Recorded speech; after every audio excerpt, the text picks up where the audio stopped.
కూడా దుర్గమ్మ గుళ్ళో అమ్మవారిలాగే చూసేది. నీ గురించి ఎంతో గొప్పగా చెప్పేది. నువ్వు దేవతవని నిత్యం అందరితోనూ నీ సంగతే మాట్లాడేది. దుర్గమ్మ నాతో ఏదో చెప్పాలని ప్రయత్నించింది. కాని భూమి పెళ్లిలో పడి నేను ఆ విషయాన్ని పట్టించుకోలేదు. తర్వాత నేనే వెళ్లి దుర్గమ్మని నా పుట్టుక గురించి అడిగాను. ఆ రోజు కూడా నాతో చెప్పాలనుకుని మళ్ళీ ఎందుకో మాట మార్చింది. తను ఏదో రహస్యాన్ని దాచింది. దానికి తన హత్యకి ఏదో బలమైన కారణమే ఉండుంటుంది. ఆ నిజం బయటికి రాకూడదని వాళ్ళు దుర్గమ్మ ప్రాణం తీశారు. ఊపిరి ఆగిపోతున్న సమయంలో కూడా తన బలాన్ని కూడగట్టుకుని నాతో ఏదో చెప్పాలని ప్రయత్నించింది. కాని ఆ మాట బయటికి రాకముందే తన ప్రాణం గాలిలో కలిసిపోయింది. వాళ్ళు తెలివిగా హత్య చేసి నేనే చేశానని ఆ నింద నాపై మోపారు. అందుకే సాక్ష్యాధారాల కోసం ప్రయత్నిస్తున్నాను. ఏదో ఒక ఆధారం దొరికేలాగా నువ్వు చూపించు.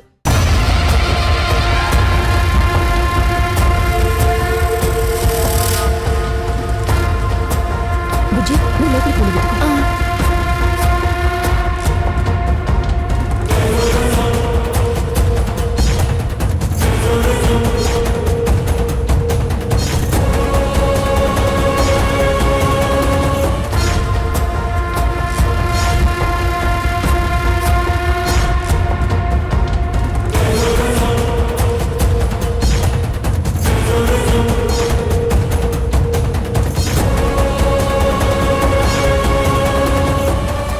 జానకి, లోపలేం దొరకలేదు. దా అక్కడ చూద్దాం.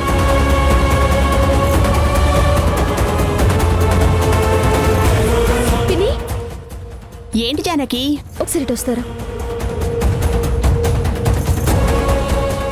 ఏంటి జానకి, నువ్విక్కడికొచ్చావేంటి? పిన్ని, దుర్గమ్మ చనిపోయిన రోజు ఈ ఇంటికి జయసింహ వాళ్ళ మనుషులు వచ్చారు కదా, మీరు చూసే ఉంటారు కదా. లేదమ్మా, మేమెవరిని చూడలేదు. మేం పొలం నుంచి వచ్చేసరికి ఇక్కడెవరూ లేరు. ఎందుకు పిన్ని అబద్ధం చెప్తారు? దుర్గమ్మ హత్య జరిగింది రాత్రి. ఆ టైంకి మీరు ఇంటి దగ్గరే ఉండుంటారు కదా, అంటే మీరు చూసి ఉండుంటారు కదా. ఎందుకు చూడరు? రౌడీలు వెంట పడుతూ ఉంటే నేను చూశాను కదా. మరి ఇంటి దగ్గరికి వచ్చిన మనుషుల్ని మీరు చూడకుండా ఎందుకుంటారు? నువ్వు నోర్ముయ్. అన్నీ నీకే తెలిసినట్టు మాట్లాడతావేంటి? చిన్న పిల్లాడు కాబట్టే దేనికి భయపడకుండా నిజం చెప్తున్నాడు. కాని మీరు పెద్దవాళ్ళు, మీరు కూడా ఇలా ఆలోచిస్తే ఇలా? దుర్గమ్మ ఎంత మంచిది. అలాంటిది తన ప్రాణం తీశారు. ఆ నింద నా మీద వేశారు. ఇప్పుడు నేను తప్పు చేయలేదని నిరూపించుకోవాలంటే మీరు సాక్ష్యం చెప్పాలి. దయచేసి చెప్పండి పిన్ని. అమ్మా జానకి, పెద్దవాళ్లతో వ్యవహారం. అనవసరంగా లేనిపోని గొడవలెందుకు? మమ్మల్ని వదిలేయమ్మా. వదిలేయటానికి ఇది చిన్న విషయం కాదు పిన్ని.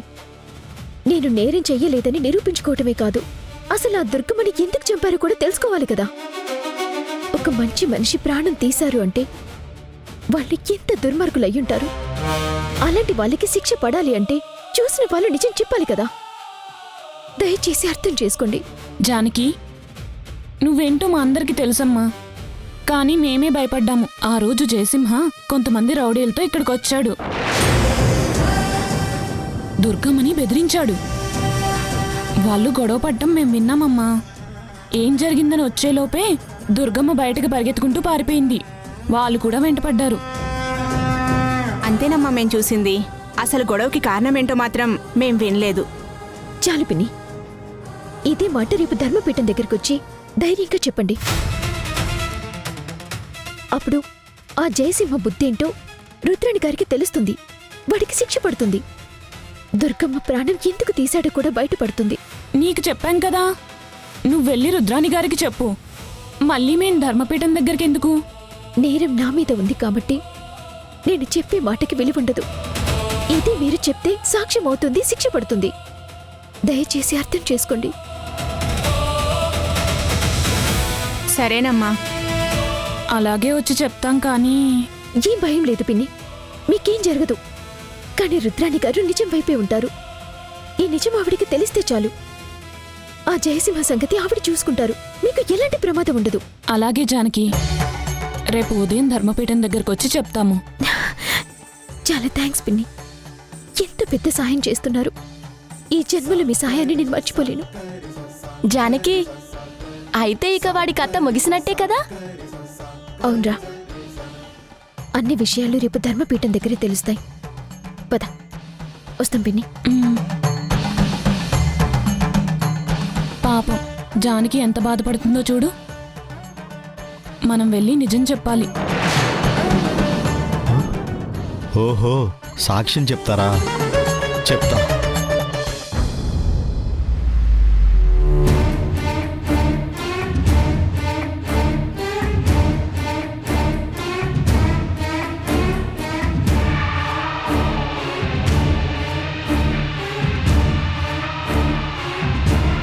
Good morning sir. Good morning. ఎంతసేపు అయింది మీరు వచ్చి? ఇప్పుడే వచ్చాను సార్. సారీ, కొంచెం లేట్ అయింది. పర్వాలేదు సార్. అయినా నేనే మీ ఇంటికి వచ్చేవాడిని కదా, ఇక్కడెందుకు వెయిట్ చేయమని చెప్పారు? నేను ఎంక్వైరీ చేస్తున్న సంగతి ఎవరికీ తెలియకూడదు. గోడలకు కూడా చెవులుంటాయి, అందుకే మిమ్మల్ని ఇక్కడ ఉండమన్నాను. సార్, నేను అడిగింది తీసుకొచ్చారా? ఒక్క నిమిషం.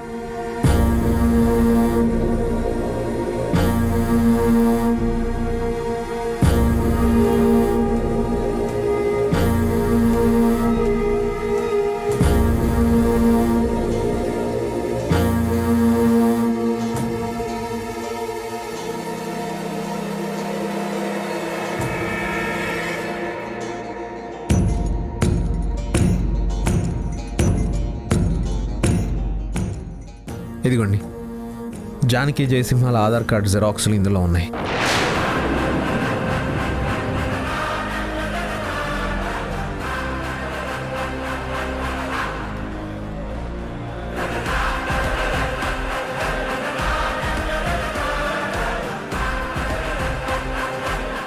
చాలు సార్. ఈ ఇద్దరి మీద డౌట్ కాబట్టి డెఫినెట్గా వీళ్ళ ఫింగర్ ప్రింట్స్ ఆ ఫోన్ మీద ఉన్నాయో లేదో నేను 2 డేస్లో చెప్తాను. ఖచ్చితంగా ఇది పెద్ద ఎవిడెన్సే అవుతుంది. And this is very confidential. బయటికి ఎవరికీ తెలియకూడదు.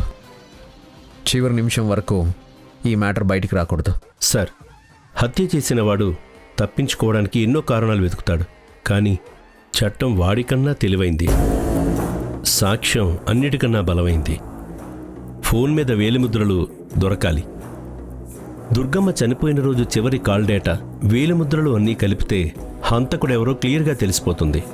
మీరిక భయపడాల్సిన అవసరం లేదు. ఒక ఆడపిల్ల మీద అన్యాయంగా నింద వేశారు. అది తప్పు అని నిరూపించాలంటే మీరు తీసుకొచ్చే ఆధారమే నాకు ముఖ్యం. నిజాన్ని నిరూపించడానికి మీరు పడుతున్న శ్రమ చూస్తుంటే రియల్లీ అప్రిషియేట్ యూ సార్. మీరు గెలుస్తారు. ఆ అమ్మాయి నిర్దోషిగా బయటపడుతుంది. ధైర్యంగా ఉండండి. Thank you so much. Me call కోసం వెయిట్ చేస్తుంటాను. రెడీ అయిందని చెప్తే మా బ్రదర్ని పంపిస్తాను. ఓకే సార్, వస్తాను. సార్, కొంచెం జాగ్రత్త. అలాగే.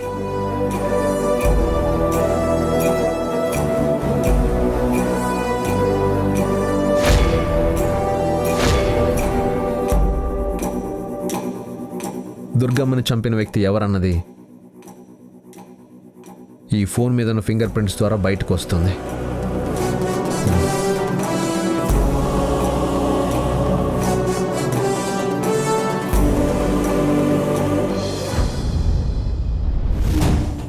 నమస్తే మినిస్టర్ గారు, ఎలా ఉన్నారు? నమస్కారం అండి, నేను బాగానే ఉన్నాను. మీరంతా ఎలా ఉన్నారు? మేమంతా బాగున్నాం. ఏంటి ఇలా కాల్ చేశారు? మీ భార్గవ్తో మాట్లాడాక నేను 2-3 రోజులు తన గురించి ఆలోచిస్తూనే ఉన్నాను. ఒక యంగ్స్టర్ ఇలా రైతుల గురించి ఆలోచించడం, వాళ్ళ గురించి 600 ఎకరాల భూమిని కూడా ఇస్తాను అనడం నిజంగా నాకు చాలా ఆశ్చర్యంగా అనిపించింది. వంశం గొప్పతనం ఇలాంటప్పుడే తెలుస్తుంది. ఈ ప్రాంతంలో ప్రజలు ఎప్పుడూ బాగుండాలని మా కుటుంబం కోరుకుంటుంది సార్. షుగర్ ఫ్యాక్టరీకి ముడిసరుకు చెరుకే. ఆ చెరుకు పండించే విషయంలో రైతులు నీటి గురించి ఆలోచిస్తున్నారు. అందుకే నా మేనల్లుడు ఈ ప్రాజెక్ట్ని మీ దగ్గరికి తీసుకొచ్చాడు. మీరు కూడా వెంటనే స్పందించి జీవోని పాస్ చేయడం మాకు చాలా ఆనందంగా అనిపించింది. తొందరలోనే భూములు ప్రభుత్వానికి హ్యాండ్ ఓవర్ చేస్తాం. ఇక కాలువ పనులు కూడా మొదలు పెట్టచ్చు. మీ నుండి ఎప్పుడు ఫోన్ వస్తే అప్పుడు వెంటనే ఆ పని ప్రారంభించడానికి మా ప్రభుత్వం సిద్ధంగా ఉంది. ఒకసారి భార్గవ్కి ఫోన్ ఇవ్వండి, తనతో మాట్లాడాలి. అలాగే, ఒక్క నిమిషం మినిస్టర్ గారు. భార్గవ్, భార్గవ్, భార్గవ్. వాడింట్లో లేడు, బయటికెళ్ళాడు. ఆ, మినిస్టర్ గారు, భార్గవ్ బయటికి వెళ్ళాడంట. తనొచ్చాక మీకు ఫోన్ చేయిస్తాను. సరేనండి, మర్చిపోవద్దు. ఉంటాను. ఫ్యాక్టరీకి వెళ్తే నేను కూడా వస్తానని చెప్పాను కదా, మరి నాకు చెప్పలేదేంటి? వెళ్ళింది ఫ్యాక్టరీ కాదు, జానకి కోసం.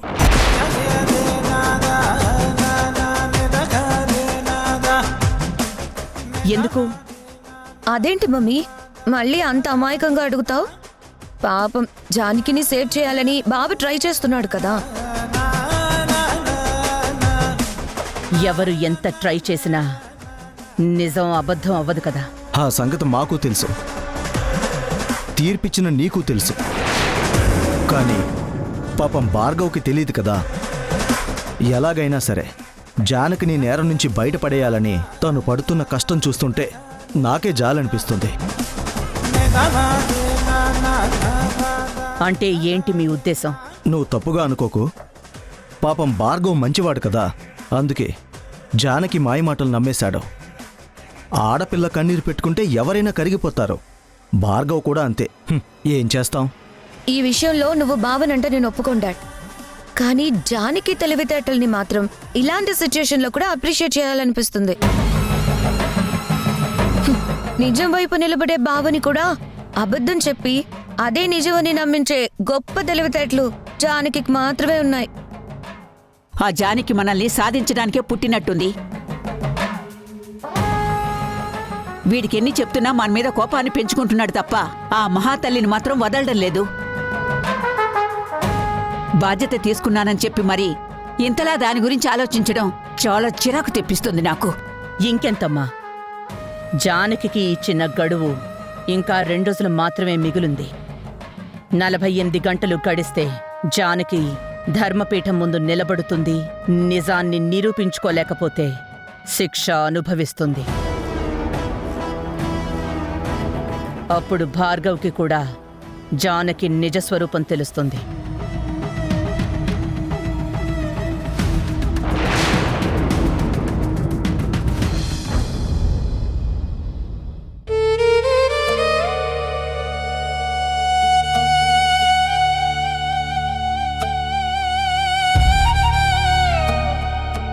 జానకి, రామ్మా.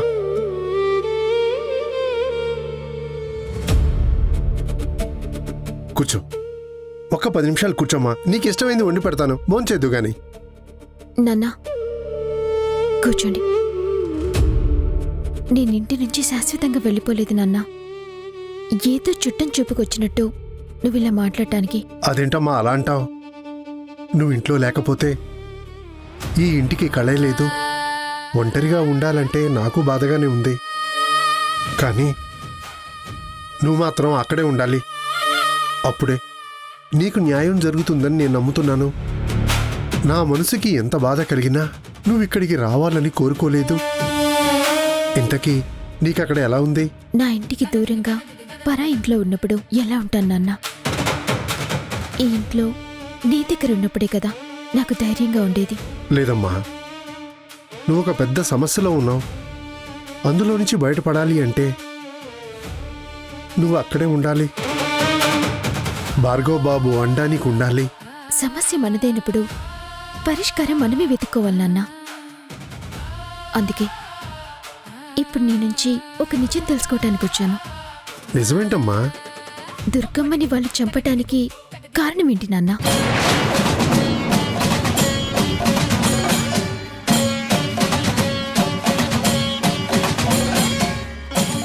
ఆ విషయం నాకెలా తెలుస్తుందమ్మా? ఖచ్చితంగా నీకు తెలిసి ఉంటుంది నాన్న. ఎందుకంటే దుర్గమ్మ నాకు ఏదో చెప్పాలని ప్రయత్నించింది, కానీ చెప్పలేకపోయింది. నాకు చెప్పలేని విషయం నీకు చెప్పి ఉంటుంది. నిజానికి ఈ హత్యకేదో బలమైన కారణం ఉంది. అదేంటో చెప్పు నాన్నా. చెప్పండి నాన్నా. లేదమ్మా, నాకేం తెలీదు. తెలిస్తే నీకు చెప్పకుండా ఉంటానా? నిజం అదే అయినప్పుడు నువ్వు నా కళ్ళలోకి చూసేందుకు చెప్పడం లేదు? ఏమీ లేదంటున్నానుగా. నువ్వు బాధలో ఉన్నావు.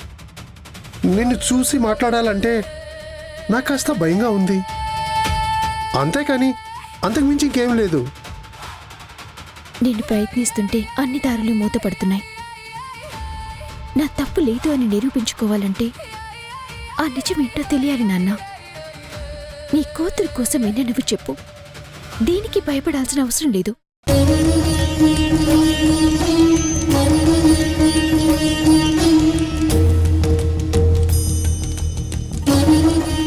ఎలా చెప్పాలమ్మా? నువ్వు దక్షమ్మ కూతురు అన్న నిజం వాళ్ళకి తెలిసింది. అందుకే వాళ్ళు నీ మీద పగ పెంచుకున్నారు. ఆ నిజం బయటికి రాకూడదని దుర్గమ్మ ప్రాణాలు తీశారు అన్న నిజం నీతో నేను ఎలా చెప్పగలనమ్మా? ఏంటి నాన్న, నేను అడుగుతుంటే సమాధానం చెప్పకుండా ఎందుకు దాటిస్తున్నారు? చెప్పండి నాన్న, ప్లీజ్. చూడమ్మా, నువ్వు అనుకున్నట్టు ఏమీ లేదు. ఏదో పొరపాటు జరిగింది. అందుకే కదా భార్గవ్ బాబు నీ వైపు నిలబడ్డాడు, నీకు సమయం ఇచ్చాడు. తనే నిజాన్ని నిరూపిస్తాను అన్నాడు. ఇప్పుడు ఆ బాబు అండ నీకుండగా నువ్వెందుకమ్మా భయపడుతున్నావు? ఎంత అమాయకుడివి నాన్న. ఆయన నాకు సమయం ఇచ్చారు, అందులో కాదనేదేం లేదు. అతని కూడా ఆ ఇంటి మనిషి కదా. అక్కడందరూ నా మీద కోపాన్ని పెంచుకునున్నారు. అలాంటప్పుడు ఆ భార్గవ్ నాకు సాయం చేస్తాడని నేనెలా అనుకుంటాను? తప్పమ్మా, వాళ్ళు చాలా గొప్పవాళ్ళు. నీ గురించి ఆలోచించే మనిషి గురించి నువ్వు ఇలా మాట్లాడటం తప్పు. ఏ రోజుకైనా నువ్వు ఏ రోజుకైనా నువ్వు చెప్పు నాన్న. తర్వాత అది ఏం లేదమ్మా. ఎప్పటికైనా భార్గవ్ బాబు సహాయం నీకు కావాలి కదా. అలాంటి మనిషిని నమ్మకుండా ఉండడం మంచిది కాదు అని నా ఉద్దేశం. అంతకుమించి ఇంకేమీ లేదమ్మా. నువ్వు ఇంకేమీ ఆలోచించొద్దే. తనతో నువ్వు ఎలాంటి గొడవలు పెట్టుకోవద్దు. తనే నీకు శ్రీరామరక్ష అవుతాడు. తనే నిన్ను నడిపిస్తాడు. నువ్వు చెయ్యి పట్టుకుని నడవాల్సిన మనిషమ్మా. నువ్వే నమ్మి తీరాలి.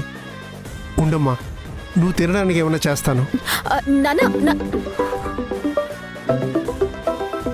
భూమి, హలో భూమి, ఎలా ఉన్నావు? నేను బానే ఉన్నానక్క. నువ్వెలా ఉన్నావు? ఏం జరుగుతుందో తెలియటం లేదు. ఏం చేయాలో కూడా అర్థం కావట్లేదు. బాధపడకక్క.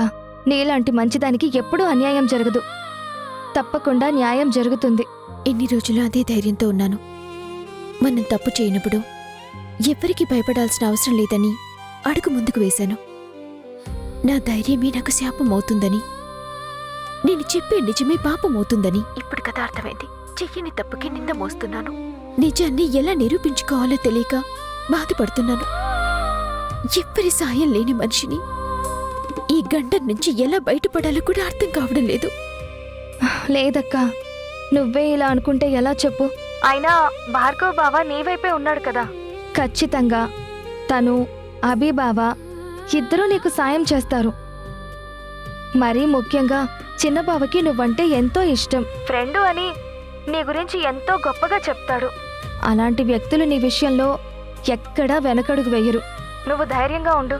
ఒకసారి బావతో నేను మాట్లాడుతాను. సరే, నువ్వు జాగ్రత్తగా ఉండు. అలాగే అక్క, ఉంటాను.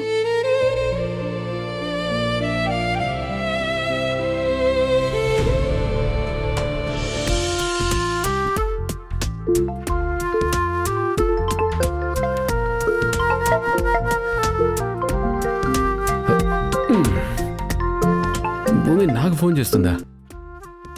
హాయ్ భూమి, ఎలా ఉన్నావు బావా? ఎందుకులే భూమి, అలా అడిగి నన్ను బాధ పెట్టుకో. ఏంటి బావా, నువ్వు బాధపడుతున్నావా? ఎందుకు? ఏం చెప్పమంటావు భూమి, నేను అనుకున్నది జరగలేదు. నేను కోరుకున్నది కలగా మిగిలిపోయింది. అందుకే ఒంటరిగా నాలో నేను కుమిలిపోతున్నాను. కనీసం పంచుకుందామంటే పక్కన మనిషి కూడా లేరు. అందుకే నా మనసులో బాధ చెప్పుకోలేక దేవదాసులా మారిపోయాను. అసలేం జరిగింది బావా? భూమి, ఏదైనా ఒక విషయం నీకు డైరెక్ట్గా చెప్తేనే పూర్తిగా అర్థం కాదు. నేను ఇప్పుడు ఇండైరెక్ట్గా మాట్లాడింది నీకు అర్థమవుతుందని నేను ఎలా అనుకుంటాను? సర్లే, నా సంగతి వదిలే. ఇంతకీ నువ్వెలా ఉన్నావు? నీ గురించే ఆలోచిస్తున్నాను బావా. నా గురించా? ఎందుకు? అదేంటి బావా, నేను అక్కడ ఉన్నంత వరకు నువ్వు నన్ను ఎంత అభిమానించేవాడివో కదా, అందుకే నేనెప్పుడూ నీ గురించే ఆలోచిస్తాను. నేను కూడా నీ గురించి ఆలోచిస్తున్నాను భూమి. ఏంటి బావా, నువ్వు నా గురించే ఆలోచిస్తున్నావా? ఎందుకు? ఎందుకేంటి, ఇదివరకు నువ్వు ఇంట్లో ఉన్నప్పుడు నాకు ఇష్టమైన డ్రెస్ వేసుకున్నాను అనుకో, ముందు నువ్వు ఎక్కడున్నావో వెతుక్కొని మరీ వేసుకునేవాడిని. ఎందుకంటే నువ్వు భయంతో ఏదో ఒకటి నా మీద పడేస్తావు కదా. ఇప్పుడు ఆ భయం లేదు, నేనే ఏదైనా వేసుకోవచ్చు, ఎంత గట్టిగా అయినా అనవచ్చు.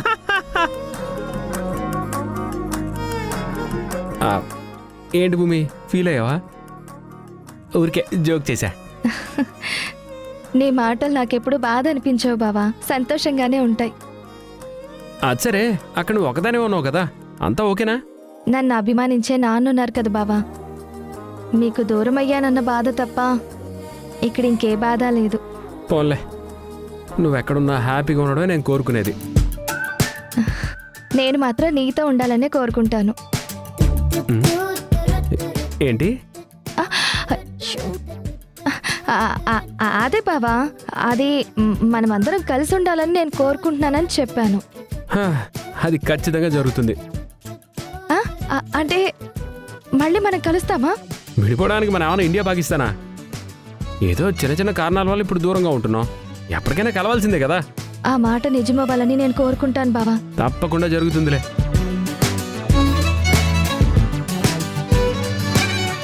ఏంటి భార్గవ్, ఇక్కడికి వచ్చావు? దుర్గమ్మ చనిపోయిన రోజు నువ్వు సిటీకి వెళ్ళాను అన్నావు కదా. అవును, ధర్మపీఠం దగ్గర అదే చెప్పాను కదా. అక్కడ ఏం చెప్పావని అడగడం లేదు, నువ్వెక్కడికి వెళ్ళావని అడుగుతున్నాను. విజయనగరం. విశాఖపట్నం నుంచి వస్తున్నానని చెప్పాడు. ఏంటి, విజయనగరం వెళ్ళావా? అవును. నిన్ను పోలీసులు ఎక్కడ పట్టుకున్నారు? విజయనగరం సిటీ దాటుతుండగా గజపతి నగరం దగ్గర అరెస్ట్ చేశాం సార్. అక్కడి నుంచి నిన్ను పిఎస్కి ఎన్ని గంటలకు తీసుకెళ్లారు? 12 గంటలకి. అప్పుడు టైం ఎంత అయింది? 8:30, 9 మధ్యలో అయి ఉంటుంది సార్. అంతా దొరికేసింది.